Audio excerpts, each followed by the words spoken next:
안녕하세요. 가진 거 쥐뿔 없이 제 가족밖에 모르는 남편과 갈라선 30대 여성입니다. 남편과 저는 봉사활동을 하며 만난 사이입니다. 저는 남편의 성실하고 책임감 있는 모습에 호감을 느꼈고 남편은 제 상냥하고 다정한 모습에 반했다고 하더군요. 저희는 봉사활동을 마치고 맥주 한 잔을 한다던가 봉사활동을 핑계로 따로 만나서 밥을 먹고 차를 마시는 식으로 사적인 만남을 몇 번 가졌는데 그만 이 사실이 눈치 빠른 누군가로 인해 봉사활동 모임 내에서 소문이 났어요. 그렇게 저희는 얼떨결에 공식적인 커플이 되었지요. 그렇게 남편과는 총 2년의 연애를 했는데 연애하는 동안 소위 서로 눈에서 눈물 나게 하는 일 없이 큰 사건 사고 없이 잘 만났습니다. 남편이나 저나 나이도 적지 않았기 때문에 결혼 이야기가 나오는 건 어찌 보면 당연한 일이었어요. 특히 저는 35 전에는 꼭 아이를 갖고 싶었기 때문에 조금씩 조바심이 들더라고요.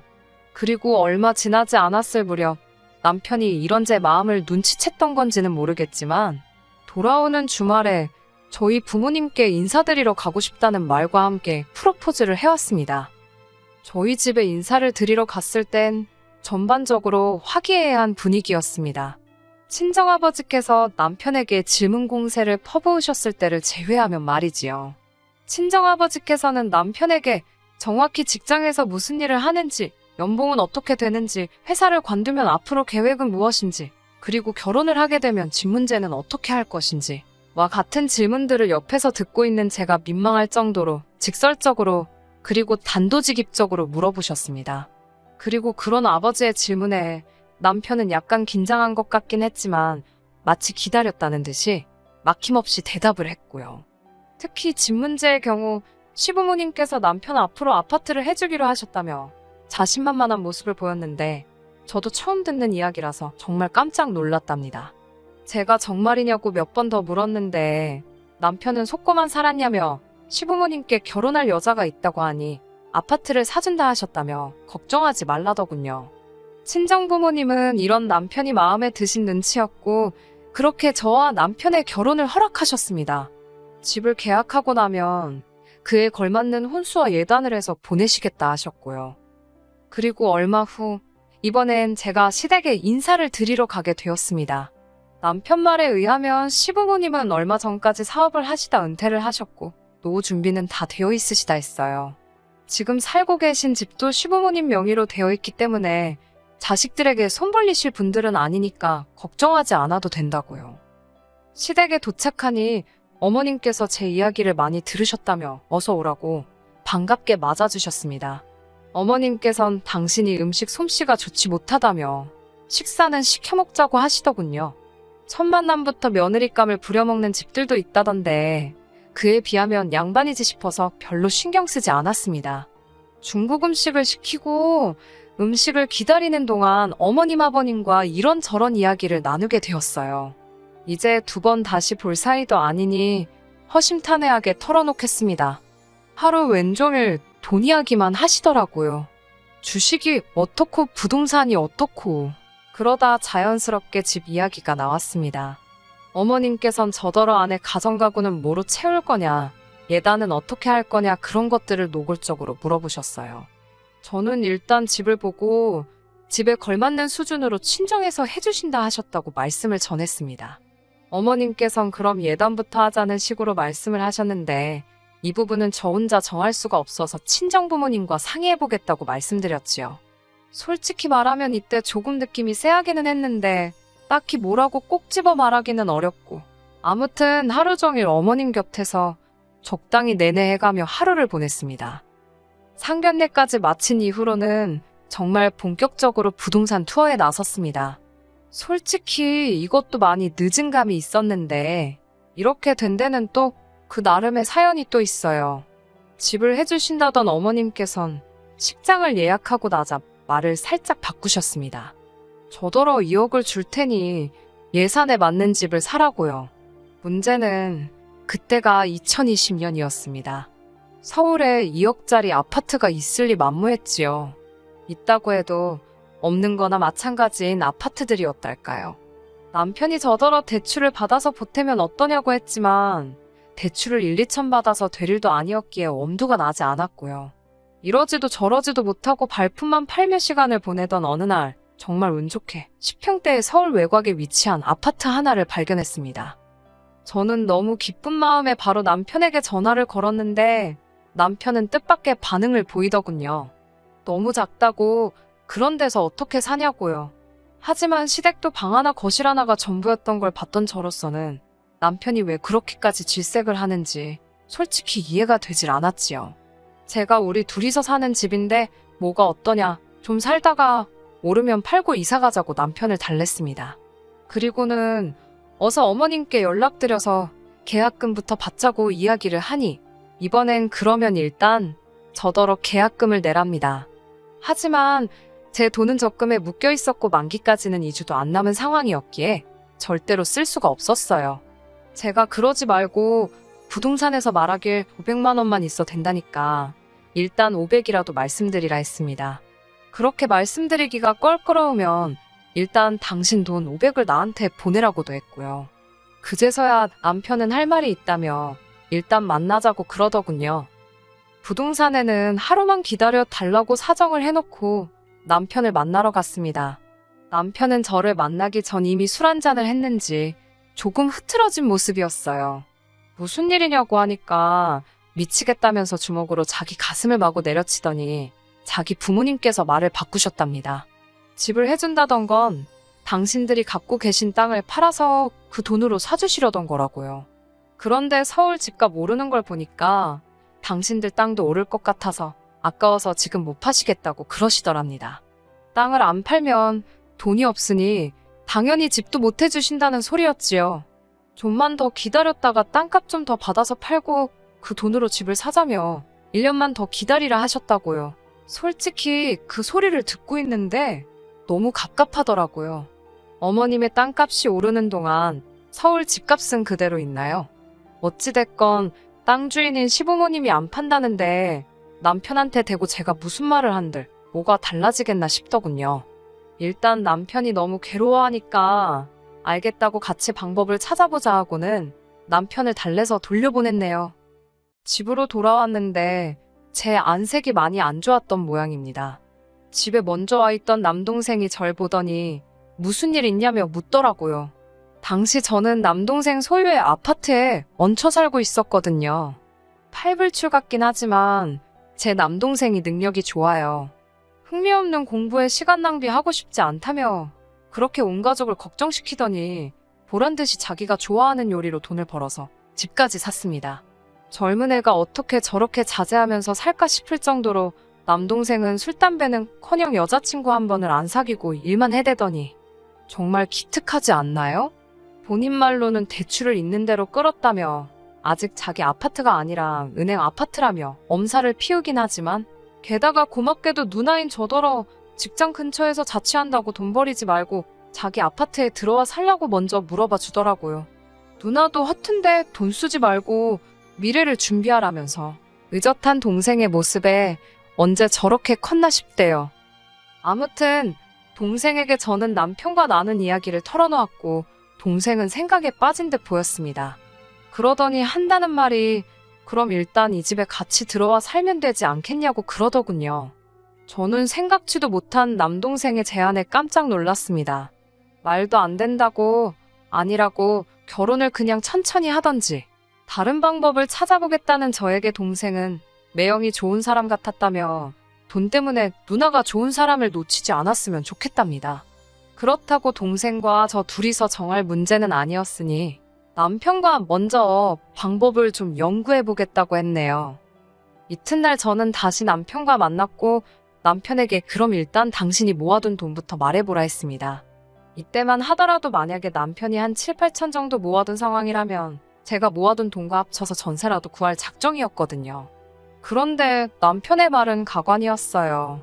한참을 쭈뼛대며 말을 못하길래 뭔가 있구나 싶어서 추궁을 하니 돈이 하나도 없답니다. 이게 말이 되는 상황이냐고 직장 생활을 10년 가까이 해놓고 모아둔 돈이 어떻게 영원일 수 있냐고 따지니 시부모님의 집 해주신다는 말을 철석같이 믿어서 그러면 자기도 장가가기 전에 뭐 하나 해드려야겠다 싶더랍니다. 그래서 차를 바꿔드렸대요. 황당하죠? 저는 진짜 기절하는 줄 알았습니다.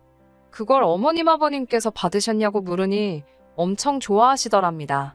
저는 정말 너무하단 생각을 했어요. 당신들이 집을 당장 못 해주실 거라는 건 누구보다 잘 알고 계셨을 텐데 어떻게 그런 기색은 하나도 안 보이시고 그 차를 덥석 받으실 수가 있지 싶어서 어이가 없고 정말 무섭다는 생각까지 들더라고요. 제가 너무 화가 나서 그 차 돌려받아 오라니까 그렇게 어떻게 하냐고. 그러면서 자기도 죽고 싶다고 너무 답답하다고 또 가슴을 내리치는데 그래도 그놈의 정이 뭔지 또 보고 있으니 마음이 안 좋더라고요. 아무리 머리를 싸매고 고민을 해봐도 방법이 안 나와서 결국 남편과 함께 친정부모님을 찾아가 사실대로 다 말씀드렸습니다. 그리고 친정부모님이 보여주신 반응은 솔직히 제 예상보다 훨씬 안 좋았어요. 남편 잘못이 아닌 건 알지만 어째서 나이도 먹을 만큼 먹은 양반들이 그렇게 무책임하냐고. 이러다 이 결혼 파토 나면 아들한테 무슨 원망을 들으려고 그러시는지 모르겠다. 우리를 얼마나 만만히 보면 결혼식이 코앞인데 직접도 아니고 아들을 통해서 그 소리를 듣게 하냐며. 솔직히 저희 아버지 말씀이 거칠긴 했지만 틀린 말은 하나 없었어요. 하지만 친정부모님께서도 차마 파혼하라 소리는 못 하시더군요. 그럴만도 한 게 청첩장도 이미 다 돌렸지. 게다가 저희 친정부모님은 두 분 다 교직에 오래 계셨고 그쪽이 체면 같은 걸 많이 중시하는 분위기거든요. 저도 저대로 사람들한테 차마 파혼했다 소리할 자신이 없었고요. 돌이켜 생각해보면 이혼보다는 파혼이 100배 1000배 나은 건데 그때는 이혼은 아예 생각지를 못했으니 결국 친정부모님께서는 동생의 의견대로 하자 했고 대신 혼인신고는 하지 말라셨습니다. 남편은 결혼식 당일날도 저희 부모님 앞에서 고개를 똑바로 들지 못했는데 그만큼 남편이 저자세로 나가서 그나마 저희 부모님도 노여움을 어느 정도는 가라앉히실 수 있었던 것 같아요. 그리고 그때는 시부모님도 어느 정도는 미안한 기색을 보이셨고요. 그런데 어쩌다가 근 1년 만에 그렇게 뻔뻔하고 염치가 없어진 건지 알다가도 모를 일이에요. 제가 너무 잘해주고 저희 부모님도 별 말씀을 안 하니까 호구로 본 건가 싶기도 하고 남동생의 배려로 저희가 큰 안방을 쓰게 되었고 남동생은 작은 방을 쓰게 되었습니다. 제가 아니라고 우리가 작은 방을 써도 된다고 몇 번을 사양했지만 동생은 자기는 어차피 대부분의 시간을 매장에서 보내고 집에서는 잠만 잔다며 괜찮다고 하더군요. 동생의 배려는 이뿐만이 아니었습니다. 쉬는 날 TV 보는 게 유일한 낙인 아이인데 저희가 불편할까봐 그런 건지 어쩌다 쉬는 날에도 밖에 나가거나 있어도 방 안에서 도통 나오지를 않더라고요. 사소하지만 정말 많은 부분에서 동생이 신경 써주고 있다는 걸 누나인 저는 느낄 수 있었어요. 저는 솔직히 제가 남동생에게 고마운 만큼 남편도 어느 정도는 고마움을 느끼고 있을 거라고 믿었습니다. 그런데 얼마 전 정말 말 같지도 않은 소리를 하더라고요. 얼마나 어처구니가 없는 소리를 했는지 그게 결국 저희가 헤어지게 된 결정적인 이유가 되었을 정도입니다. 저에게 남동생이 있듯 남편에게도 여동생이 있습니다. 차이가 있다면 남편과 신우의 나이 차이겠지요. 늦둥이로 태어난 신우는 지난해 대학에 진학했습니다. 목표는 다른 수험생들과 마찬가지로 서울 안에 있는 대학에 가는 거였다는데 결과가 좋지 않아서 시댁 근처에 있는 대학에 갔어요. 그리고 그런 신우가 서울에 올라왔다고 연락을 해왔습니다. 무슨 일로 왔냐고 물으니 지방에서 대학교 다니는 거 재미도 없고 이참에 서울에서 공무원 시험 준비나 해볼까 생각 중이라고요. 그러냐 어쨌든 서울이라고 하니 다시 내려가기 전에 만나서 밥이나 먹자고 하고 전화를 끊었습니다. 그런데 얼마 지나지 않아 이번엔 남편에게 전화가 걸려왔어요. 방금 자기 여동생하고 통화하지 않았냐길래 했다고 서울에 놀러 왔다더라고 하니 한숨을 푹 내쉬고는 어디서 자는지 물어봤냐입니다. 그걸 내가 물어봤어야 하냐니까 그럼 걔가 서울에 아는 사람이라곤 우리밖에 없는데 당연한 거 아니냐대요. 살짝 어이가 없어서 진짜 그런 거면 오히려 신우가 우리한테 먼저 연락을 하고 왔어야 하는 거 아니냐니까 애가 아직 어려서 그런 건 좀 깜빡할 수도 있는 거 아니냐며 일단 우리 집으로 데려오겠다더군요. 제가 미쳤냐고 지금 당신도 처남한테 신세 지고 있는 거 잊었냐고 절대로 집으론 데려오지 말라고 했어요. 그러자 남편이 그러면 뭐 자기 여동생은 어디서 재우냐고 짜증을 내길래 호텔로 데려다 주든 어쩌든 알아서 하라고 집은 안 된다고 전 정말 확실히 의사표현을 했네요. 하지만 퇴근 후 집에 도착하니 현관 앞에 못 보던 여자 신발이 있더군요. 아니나 다를까 남편이 신우를 데리고 온 거였지요. 신우보는 앞에서 남편한테 화를 내기도 그래서 따로 얘기 좀 하려는데 현관문 열리는 소리와 함께 동생이 들어왔습니다. 동생은 못 보던 여자가 있으니 순간 이게 무슨 상황인가 파악하려는 눈치였고 제가 먼저 신우라고 소개를 했지요. 남동생도 그제서야 안심했다는 듯 매영이 누나 몰래 여자라도 데려온 줄 알고 깜짝 놀랐다며 신우에게 인사를 하곤 커피 한잔 하러 들린 거냐고 묻더라고요. 제가 먼저 그렇다고 둘러댔고 남동생은 방으로 들어갔습니다. 동생이 없는 틈을 타 남편더러 적당한 때 신우를 돌려보내라 했습니다. 그런데 남편은 저더러 집주인도 아니면서 왜 제가 난리냐고 오히려 저를 이상한 사람 취급을 하더라고요. 그러더니 제 동생한테 얘기 좀 하자며 방 밖으로 불러냈습니다. 그리고는 터무니없는 소리를 짓거리대요.